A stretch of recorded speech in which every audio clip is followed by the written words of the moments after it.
of histology.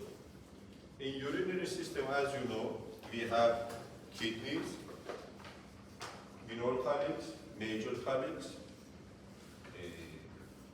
ureter, urinary bladder, and ureter. Our important organ in urinary system is kidneys. Kidneys have a structure like this. For example, I'm drawing to you a kidney. Structure like this. From outer side, kidney is covered with connective tissue, which is known as the capsule. This capsule, in itself, divided in two structures.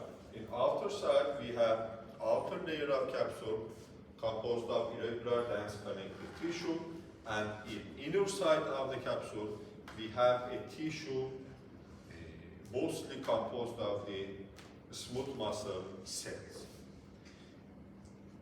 Capsule present in this part. And our kidney in itself divided into pyramidal shapes. Have pyramids like this.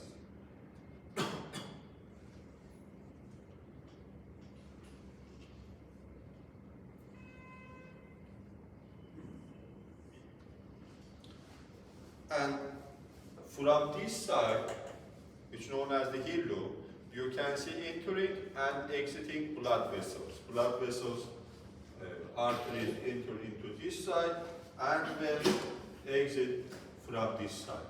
As you know, in anatomy, we have different types of the arteries in this side. Arteries, the renal arteries enter to the inner side and make some branches.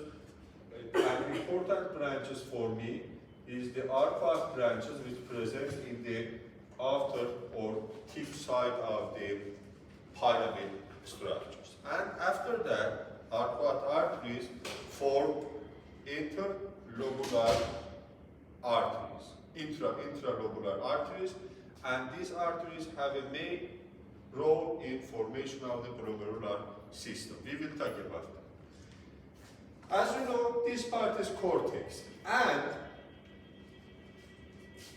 this part, inner side of the pyramid, is our medulla. This part is medulla, and the rest part is leg structure. Ears, and ears is our cortex. Cortex, medulla.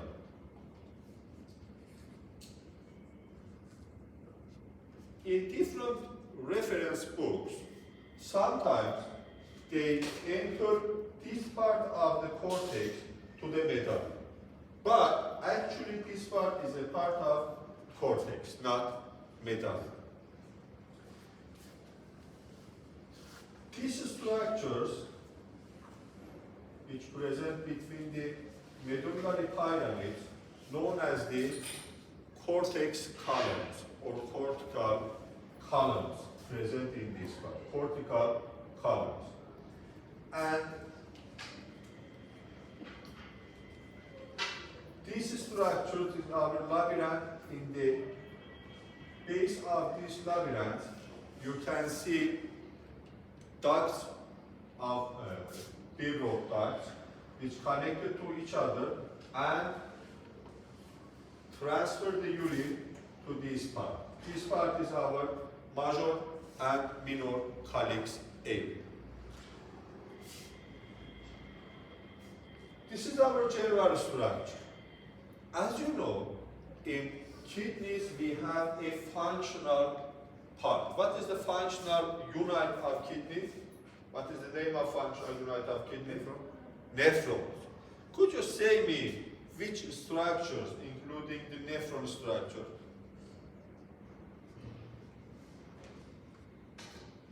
In nephron, we have Proximatum. yes, proximatum. Proximatum distal. Yes. Pelle, loop, and from beginning. From beginning. I forgot to say one thing to you. In kidney, we have a curve, which is known as the lobe. A lobe of kidney composed of this part.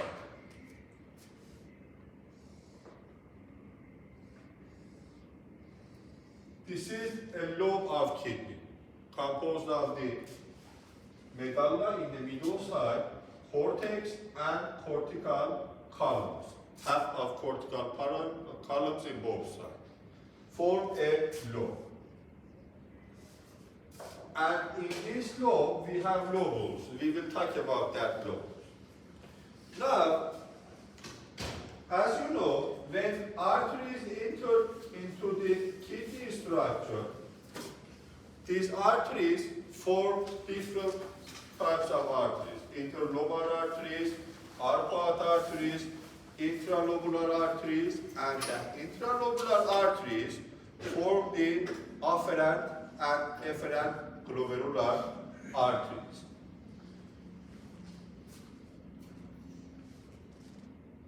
This is our artery which enter into the glomerular side. Afferent artery. And here you can see the efferent artery. Here we have a portal system actually. The entering vessel is artery and the exiting vessel again is a type of artery. In this part, look at here very carefully.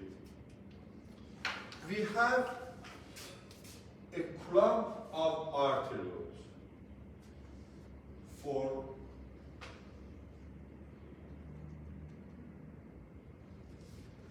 structure like this, known as the glomerule. Okay? These glomerules covered with a capsule, which is known as the Bowman capsule. This Bowman capsule have two layers, parietal and visceral layer. Before the glomerules form, Bowman capsule have a shape like this structure.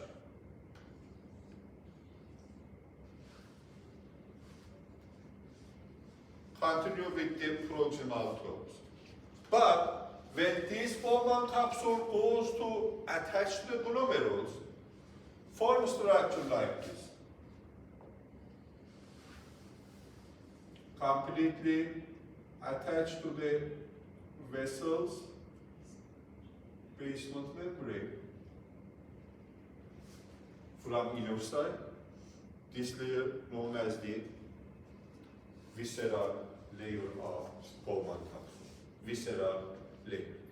And then continue with the parietal layer.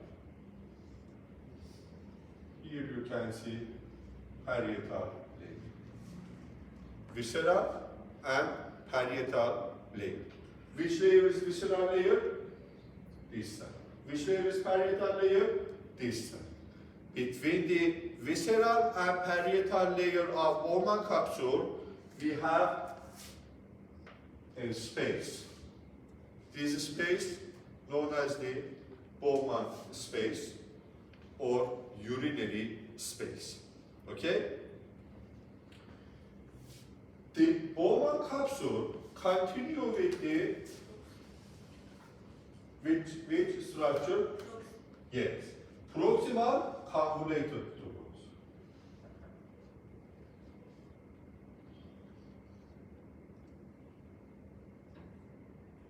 Proximal convoluted tubules. This part is proximal convoluted tubules. The proximal convoluted tubules then form the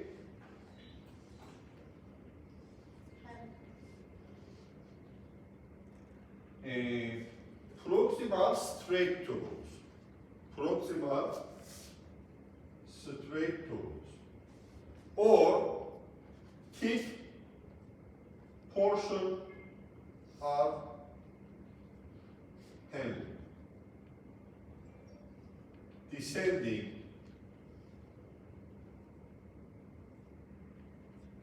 descending thick portion of Henle or proximal straight tubule. This tubule is very short. After that, let me move this one. After that, our tubule changed into the thin tubule.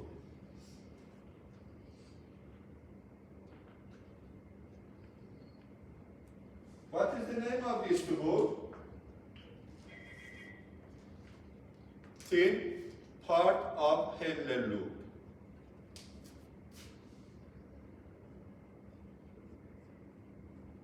Thin part of Henle loop. Or descending Henle loop. Descending Henle loop. This descending part, in this part, return to the outer side and form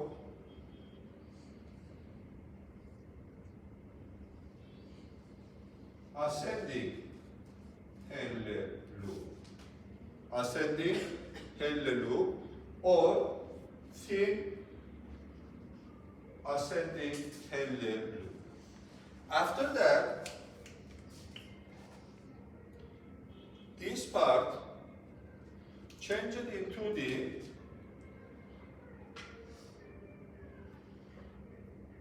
ascending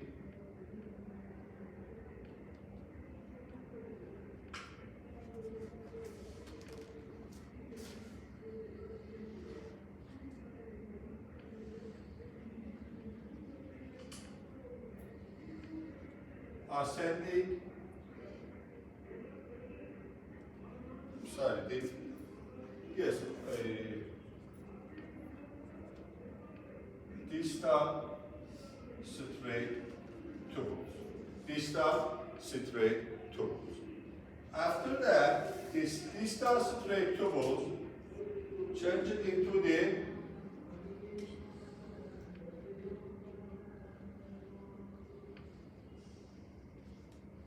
distal convoluted tubules. Distal convoluted tubules.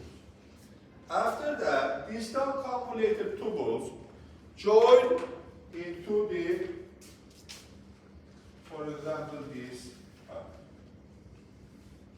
This tube name is the collecting recoil.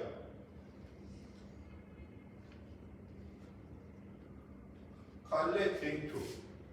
The distal convoluted tubule connect with collecting tube with a small piece of connecting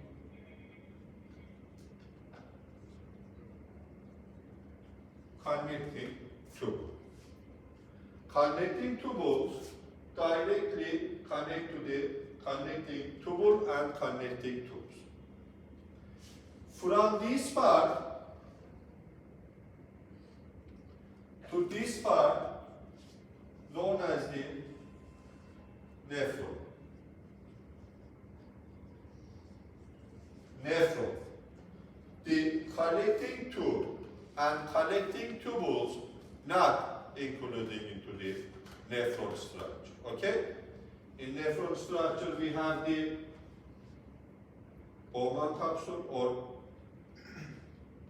glomerular corpuscle or renal corpuscle. This structure, also known as the renal corpuscle. After that, we have proximal convoluted tube.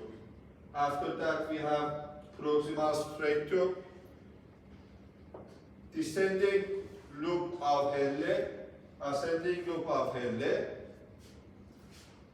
distal straight tubule, distal convoluted tubule, connecting tubules connect to the collecting duct. Can you understand this part? Okay. Now, which of these structures present in the cortex and which of them present in the medulla? Guys, this part.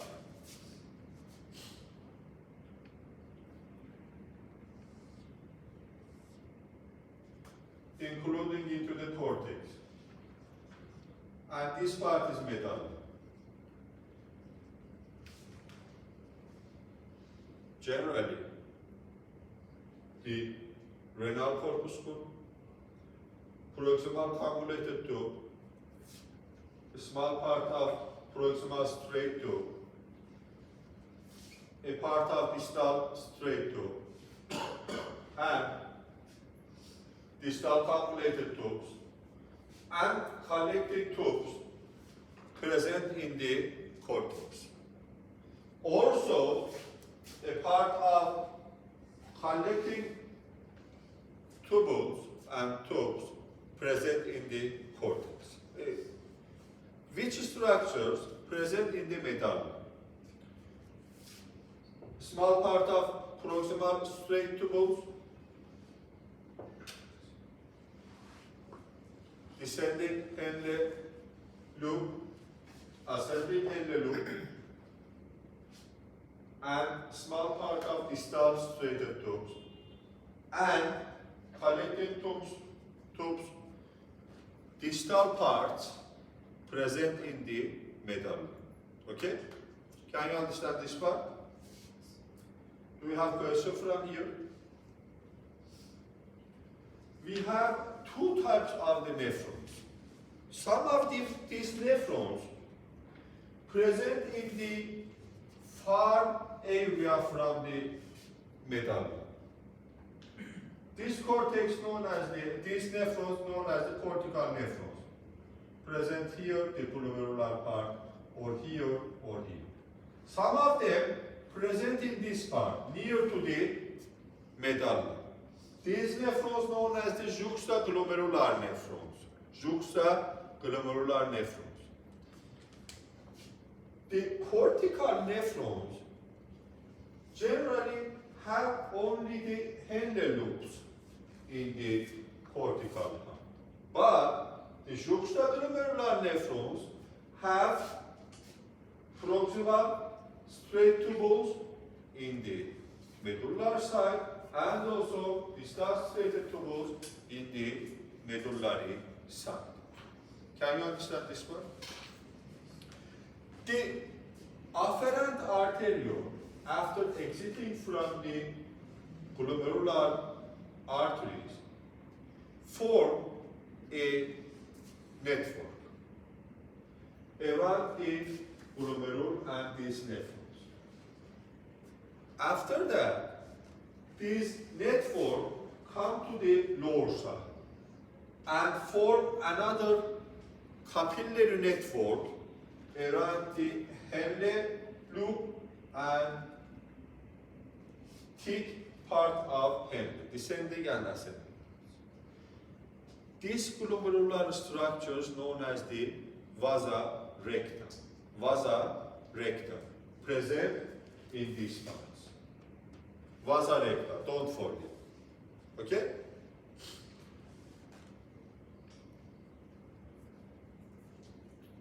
These collecting tubes enter into this part, here are cordons, and then these cordons enter into the minor calyx and then enter into the major calyx and then continue with the ureter, urinary bladder, and ureter.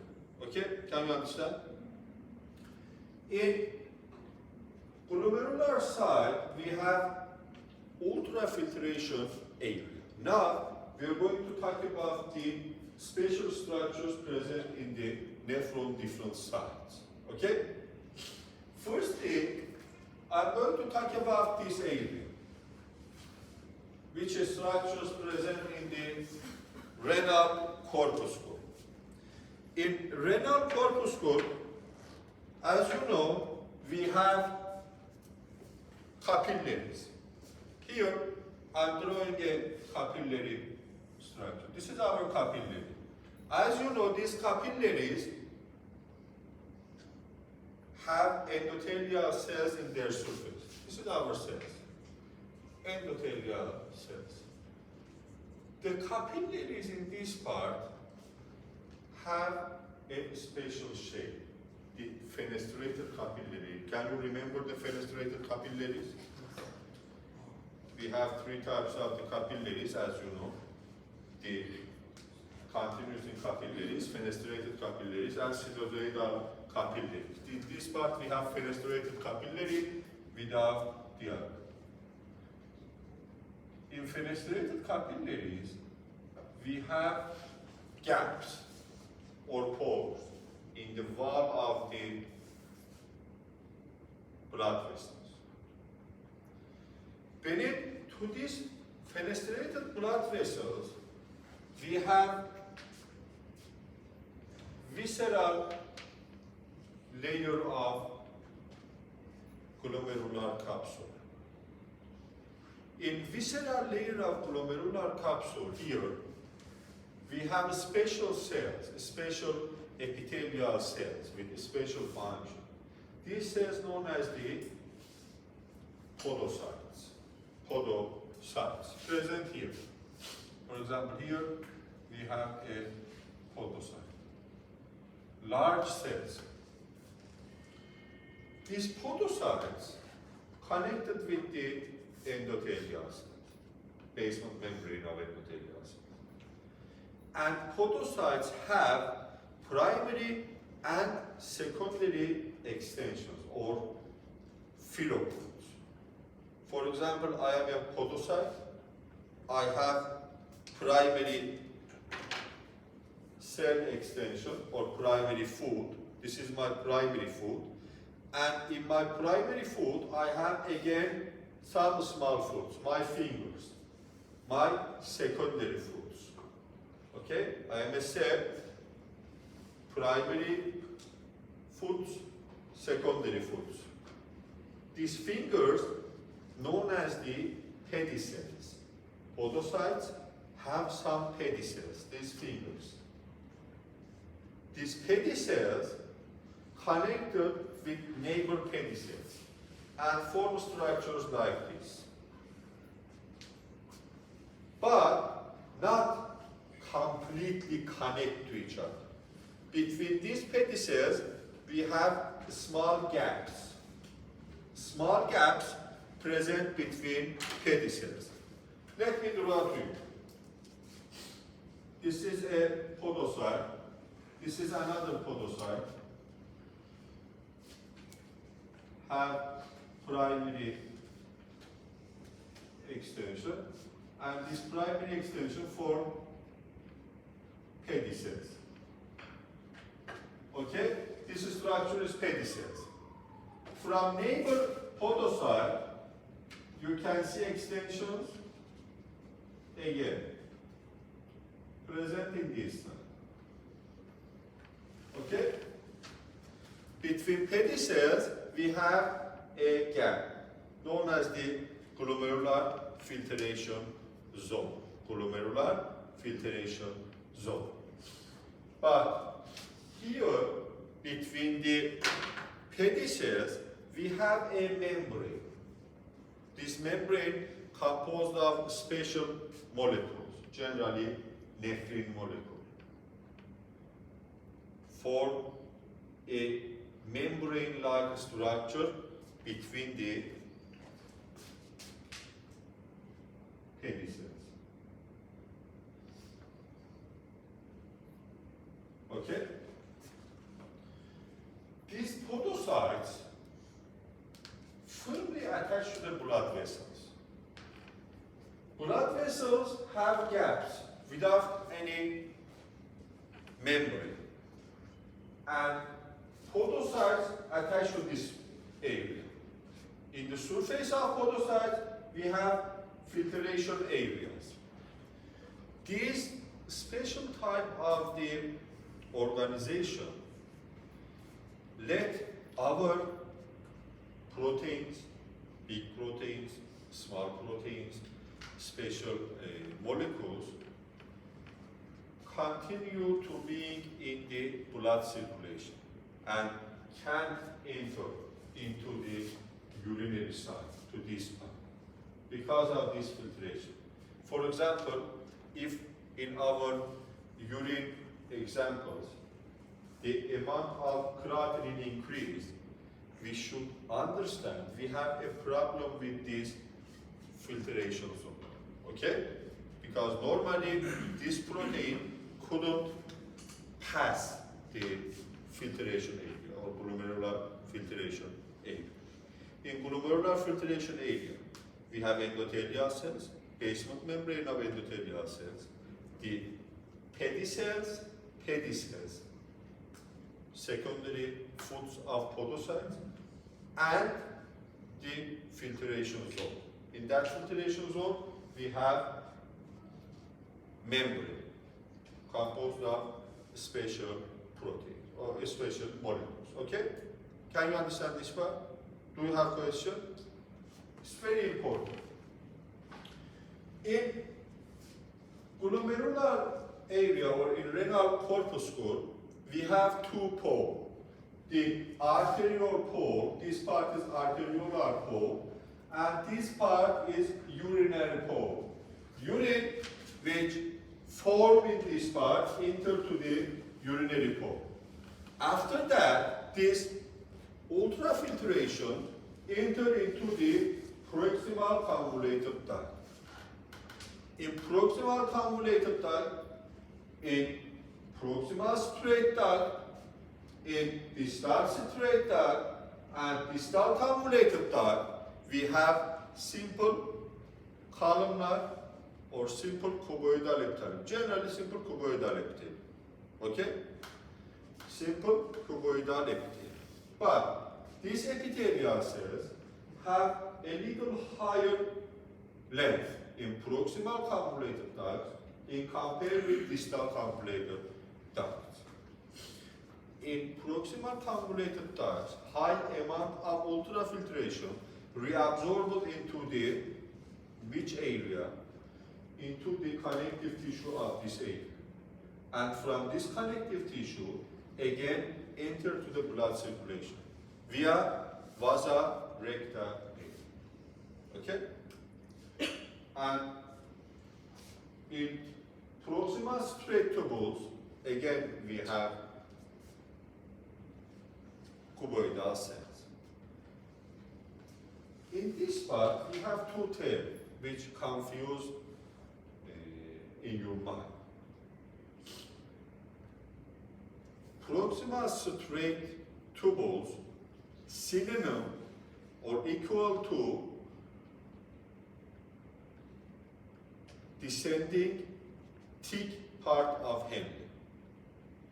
Descending thick part of Henle in same time is our proximal straight tube. Also, the descending straight tube synonym to ascending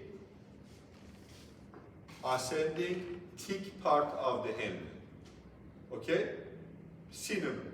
Sometimes they say this part is thick part of Henle, ascending or descending part, or straight tube related with the distal or proximal tube. Can you understand this part? The proximal straight tubules equal to thick descending part of the head and ascending thick part of Henle loop equal to distal straight tube. Okay? Wait. After that, the ultrafiltrate come into the Henle loop. In Henle loop, we have in the thin part of Henle loop, we have simple squamous epithelial cells. Simple squamous epithelial cells. And after that, enter into the descending tubule, distal tubules. Again, here we have simple cuboidal epithelial cells. And after that, enter into the distal convoluted tube. in the zone of between distal straight tubule and distal convoluted tubule, we have a special area in this part. Generally present in the part of distal straight tubule, known as the macula densa.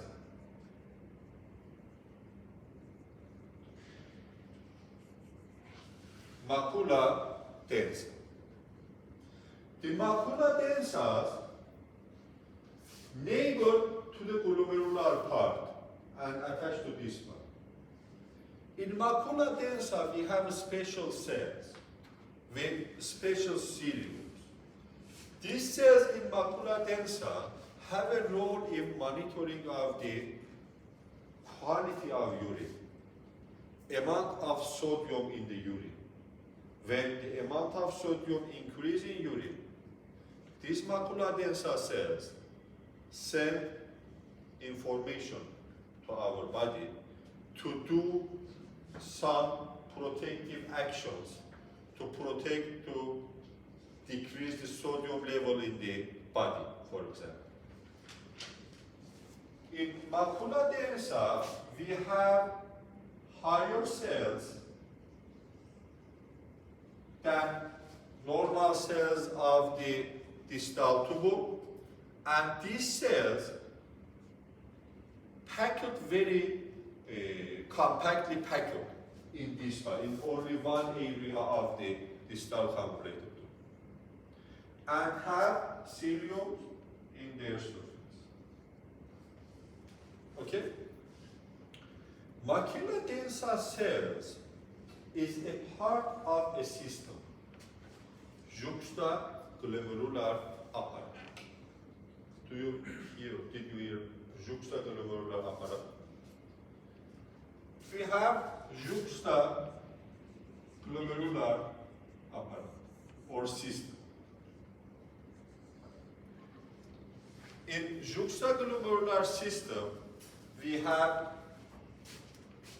juxtaglomerular cells, the mesangial cells,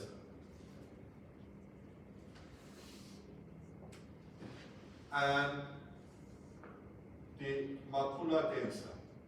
The juxtaglomerular apparatus present in this area. For example, in this area, and neighbor to the macula densa.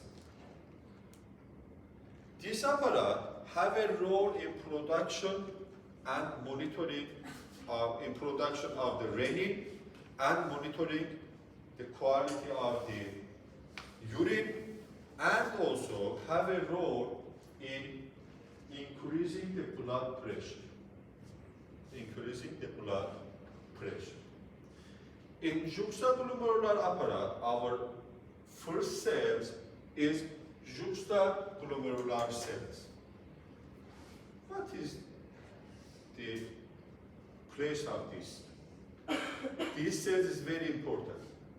Present in the wall of afferent arterioles before entering into the glomerular part, or in the entering area of the arterioles into the glomerular part, we have juxtaglomerular cells in the wall of afferent artery. But as you know, in the wall of arterioles, we have the tunica intima, tunica media, and tunica adventitia. Can you remember that tunicas?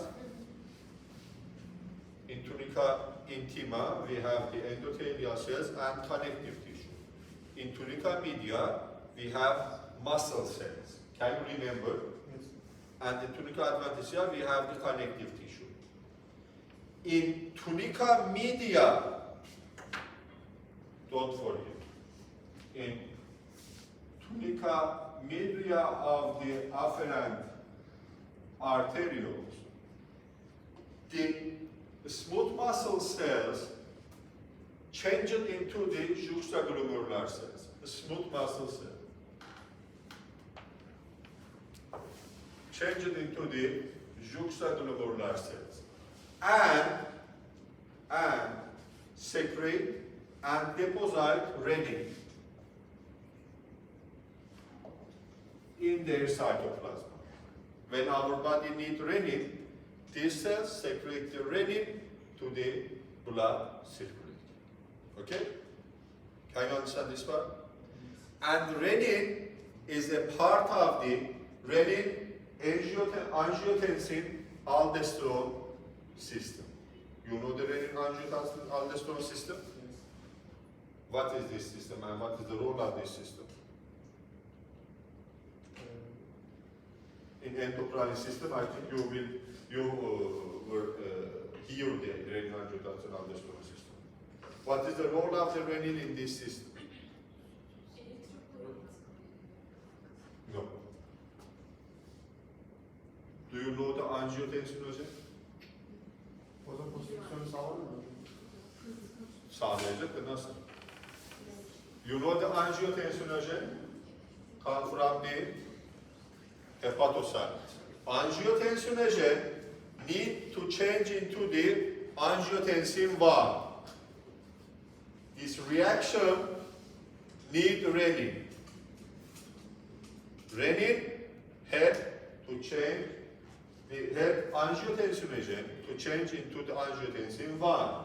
The angiotensin 1 under the effect of ACE, an enzyme come from the blood vessels of respiratory system, change the angiotensin 1 into the angiotensin 2. What is the role of angiotensin 2? Vasoconstriction. And where you hear angiotensin 2, remember the endocrine system, remember the adrenal cortex, remember the zona glomerulosa. Which hormone secreted from zona glomerulosa? Aldosterone. Can you remember the aldosterone? Under the effect of angiotensin 2, the cells of zona glomerulosa produce aldosterone. What is the role of aldosterone? Affect the distal convoluted tube and connecting tubes to increase the resorption of sodium from the connective tissue or reabsorption of sodium. With this function, the blood pressure increases. Can you understand this part? It's very important. You should merge all your information in your mind to understand the endocrine system. It's very important. Okay?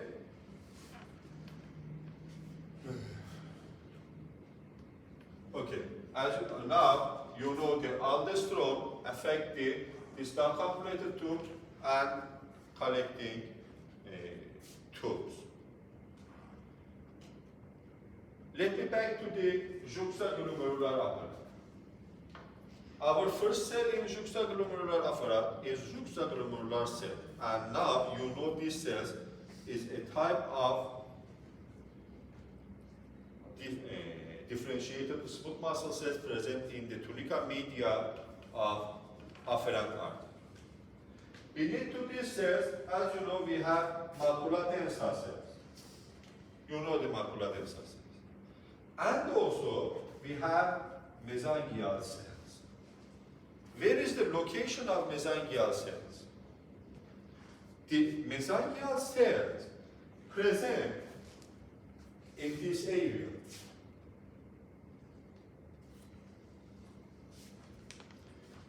Fill the areas and gaps between the wall of arterioles and visceral cells of the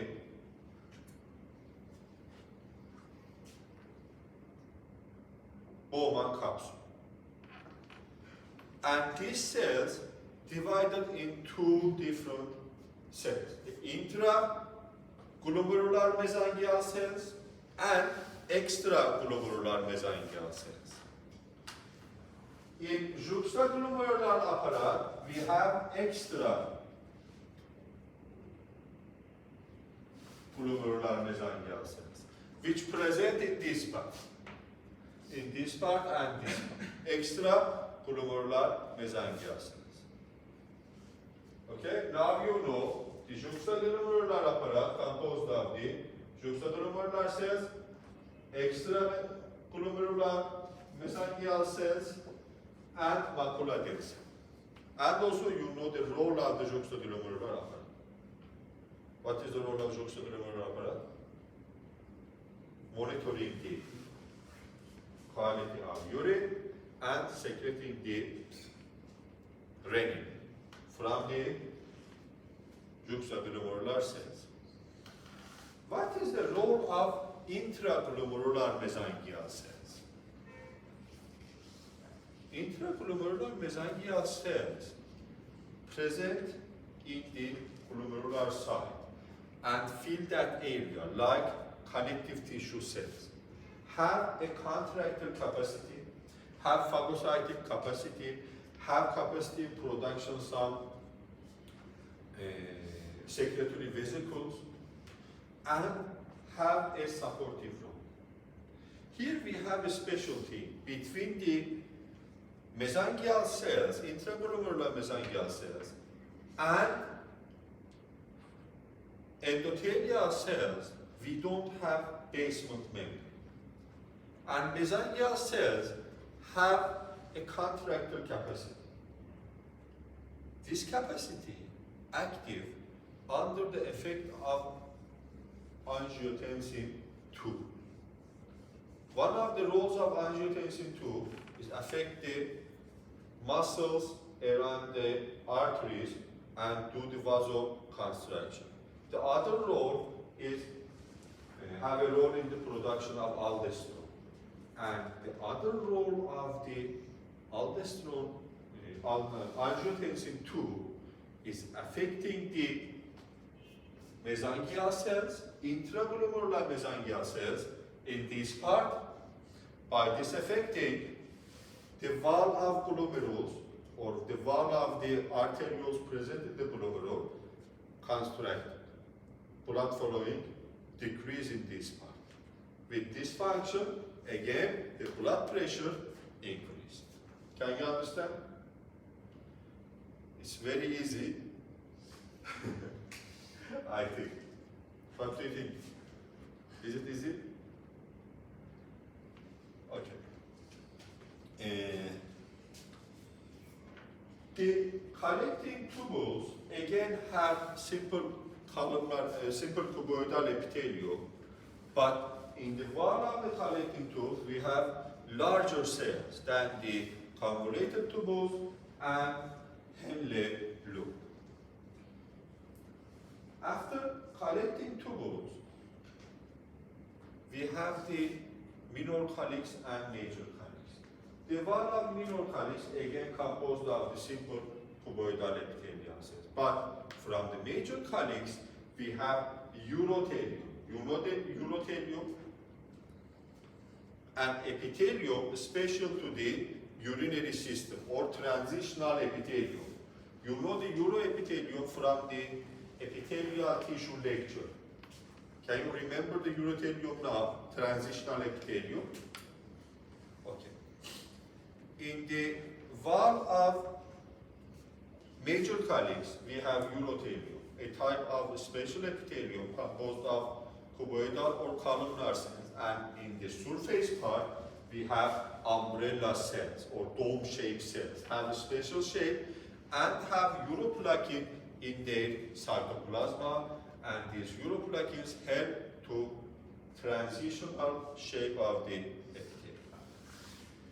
After major calyx, we have the ureter. The ureter, urinary bladder, and urethra have the mucosa layer, muscularis layer, and adventitia or serosa layer in their wall. The ureter and urinary bladder in and females, composed of transitional epithelium in their epithelial part. Under the transitional epithelium, we have lamina propria, and in outer side, we have thick layer of smooth muscle cells. And in outer side, we have connective tissue. Also in urinary bladder, again, we have same structure. We will talk about the histologic structure of the ureter and urinary bladder in our practice lecture, and I will completely introduce to you the complete shape of the urinary bladder. And urethra in women and in females, we have short urethra composed of urothelium, and in the opening side, near to the outer side, we have stratified squamous epithelium. But in males, we have 3 different areas for urethra.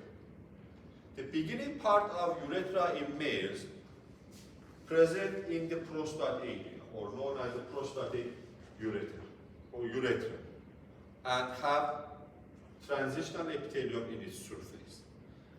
After that, we have a bulbar urethra, a short part of the urethra, composed of the stratified cuboidal epithelium, and also we have penile urethra, long side of the urethra in males, and this urethra in the proximal side composed of stratified cuboidal epithelium again, and the epithelium of penile urethra near to the distal part changes again into the stratified squamous epithelium.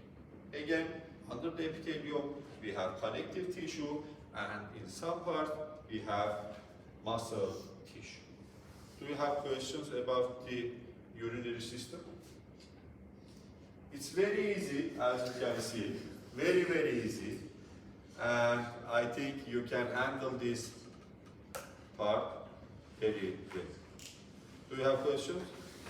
Thank you for your attention.